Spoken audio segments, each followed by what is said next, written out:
Shri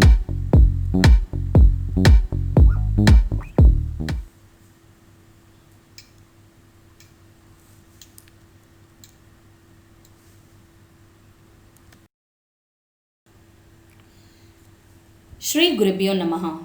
Hello children, I hope you all are fine and safe.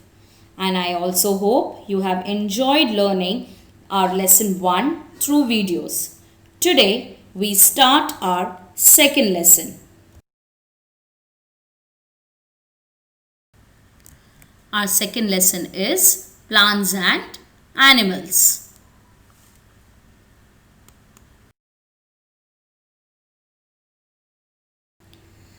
Now children, let's see this video. What can you see? We can see a cat and some plants. Are they same? No. But plants and animals have certain common features. How are they similar to each other? They need food, they grow in size, they move, they reproduce, they breathe, and they also die. Now children, we will learn how they are different from each other in each of the following aspects: food, growth, movement, response to stimuli, reproduction, and breathing. The first aspect we are going to see is food. Plants and animals need food to get energy and to grow. Plants are called producers. Why are they called producers, children? Because they prepare their own food. The process by which plants prepare their food is called photosynthesis. Photosynthesis. It is a process by which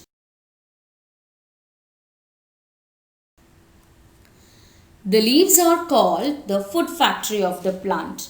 Now children, the leaves, they have chlorophyll present in them. The green color which we see is called as the chlorophyll.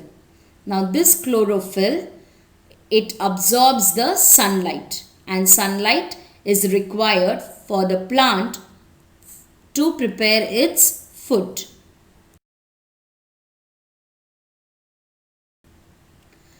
Plants breathe too, but they do it through tiny openings in leaves called stomata. So can you see the picture, children?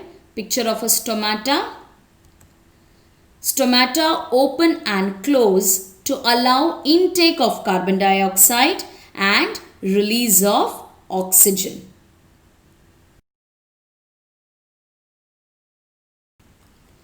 Children, let's see the process of photosynthesis.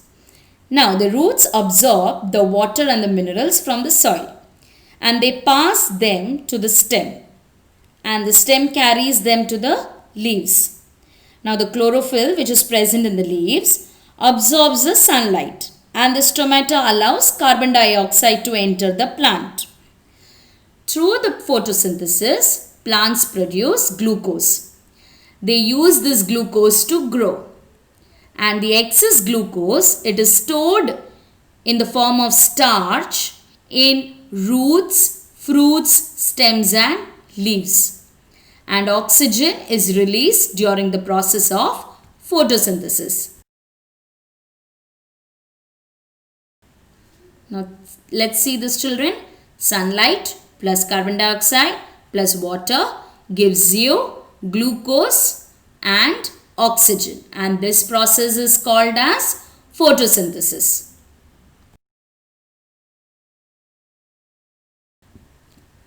Now let's talk about the animals, how they have their food. Animals do not have the ability to produce food on their own.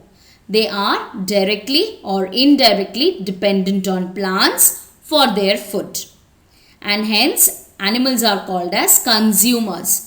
Why consumers? Because they are feeding on the plant. And why plants are called as producers? Because they make their own food.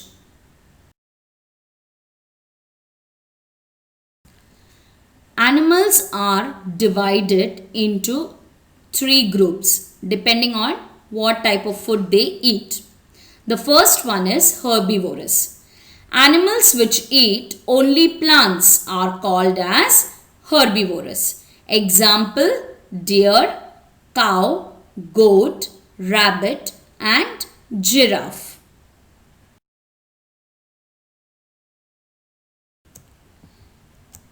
We have the picture of a goat, a picture of a cow, a picture of a deer and a picture of a rabbit.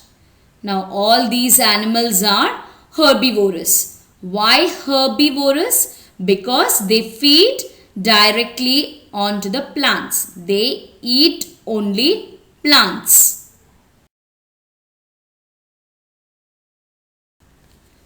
The second type of animal is carnivorous animals. Now these animals, they will eat only the flesh of other animals and therefore they have the name as carnivorous.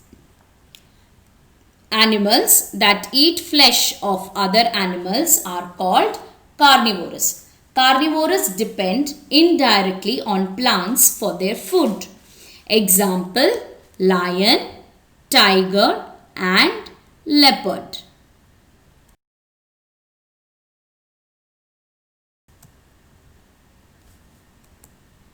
This is a picture of a lion. This is a picture of a tiger. This is a picture of a leopard. And children, all these animals are called as carnivorous animals. And they are called carnivorous animals because they feed on the flesh of other animals.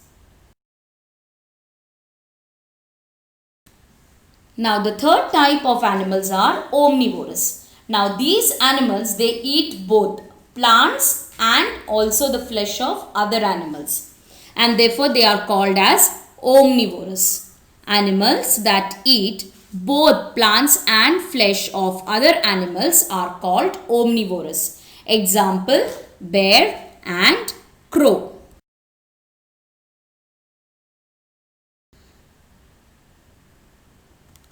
So this is a picture of a crow and this is a picture of a bear. Now coming to the next aspect, it is growth. Plants grow throughout their life. Plants grow through the process of germination. Germination is the process of seeds developing into new plants. Now children, see the picture, see how the seed is germinating into a new plant.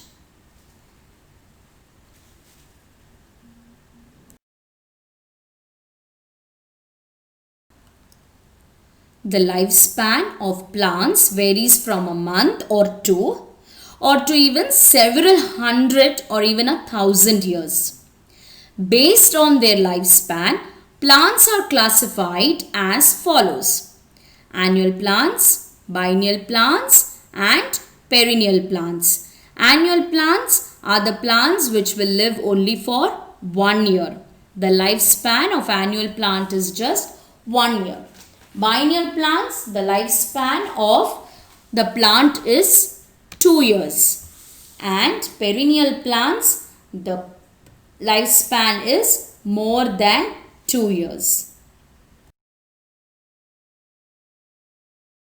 Annual plants. An annual plant is a plant that completes its life cycle from germination to the production of seeds within one growing season and then dies.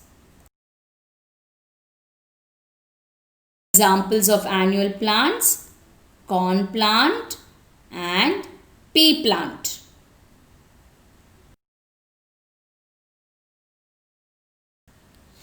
A biennial plant is a flowering plant. It takes 2 years to complete its life cycle. In the first year, the plant grows. Second year, it produces fruits and seeds, and finally it dies.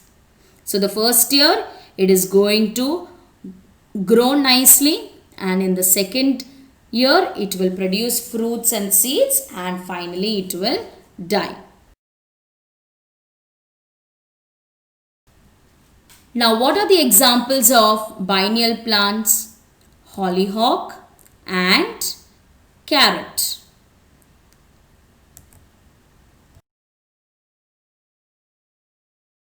Perennial plant. Perennial plant is a plant that lives more than 2 years. Example is hibiscus.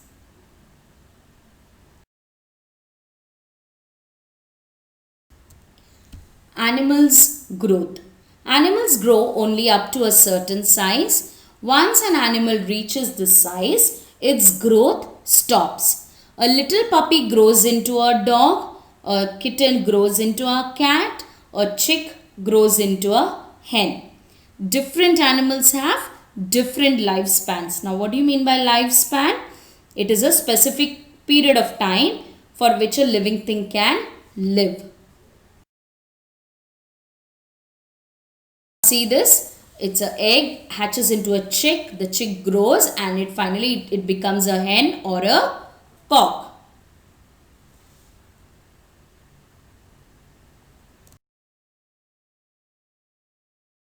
Now let's have a recap.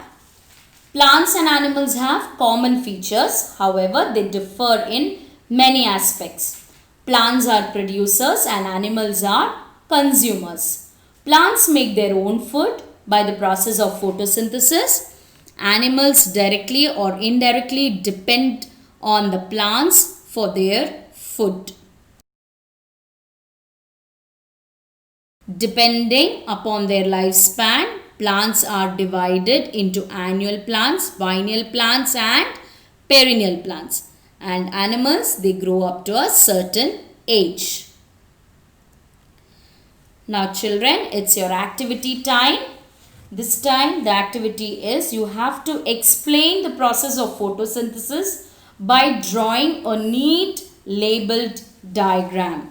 And again I say, please post it in your class group.